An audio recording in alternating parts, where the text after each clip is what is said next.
नमस्कार, मी पंजाब हवामान अभ्यासक मुक्काम पोस्ट गुगळी धामणगाव तालुका शिरूर जिल्हा परभणी. परत शेतकऱ्याला सांगू इच्छितो की आपण मागचा अंदाज दिला होता की राज्यामध्ये जवळपास 14 तारखेला पाऊस सुरू होईल. तर तुम्हाला सांगतो राज्यात पाऊस सुरू झाला, विदर्भात सुरू झाला आणि राहिलेल्या ठिकाणी राज्यामध्ये पूर्व विदर्भ, पश्चिम विदर्भ, दक्षिण महाराष्ट्र, उत्तर महाराष्ट्र, कोकणपट्टी, मराठवाडा या सगळीकडे या भागामध्ये आजपासून बऱ्याच रात्री पावसाला सुरुवात होणार आहे म्हणून हे अंदाज लक्षात घ्यायचा.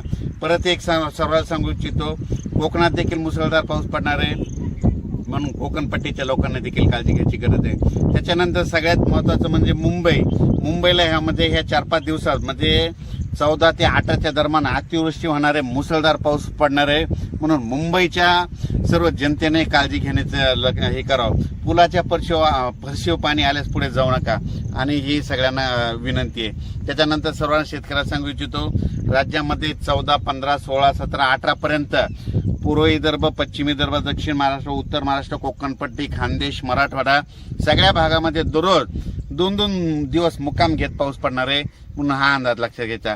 परत पुन्हा आणखीन एक सांगू इच्छितो, त्याच्यानंतर 21 तारखेपासून 21 जुलै ते 26 जुलैच्या दरम्यान परत एक चांगला पाऊस येणार आहे म्हणून हे अंदाज लक्षात घ्यायचा. मागच्या अंदाजामध्ये सांगितलं होतं की राज्यामध्ये 2 म्हणजे एक 16 तारखेला एक कमी दाबाचा पट्टा तयार होणार आहे आणि त्याच्यानंतर 19 तारखेच्या नंतर एक होणार आहे आणि हे 2 देखील कमी दाबाचे पट्टे झाल्याच्या नंतर ते महाराष्ट्रामधून जाणार आहे. आणि योगायोगाने तुम्हाला एक सांगतो, आता सध्या पंढरपूरची यात्रा आहे. हा पंढरपूरच्या यात्रेकडे म्हणजे आता मध्ये 15 उद्याचा पाऊस, 15, 16, 17चा पाऊस पंढरपूर, सातारा, सांगली, सोलापूर, कोल्हापूरमध्ये तिकडे देखील पडणार आहे. परभणी, नांदेड, बीड, जालना, संभाजीनगर, नगर जिल्ह्यात देखील चांगला खूप पडणार आहे. त्याच्यानंतर बीडमध्ये, लातूरमध्ये, तसे सातारा, सांगली, सोलापूर सगळीकडे.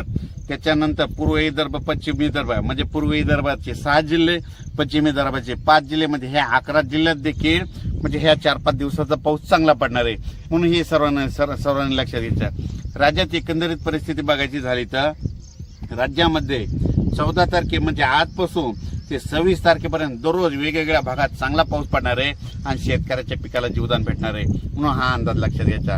अचानक वातावरणात बदल झाला तर लगेच एक मेसेज दिला जाईल.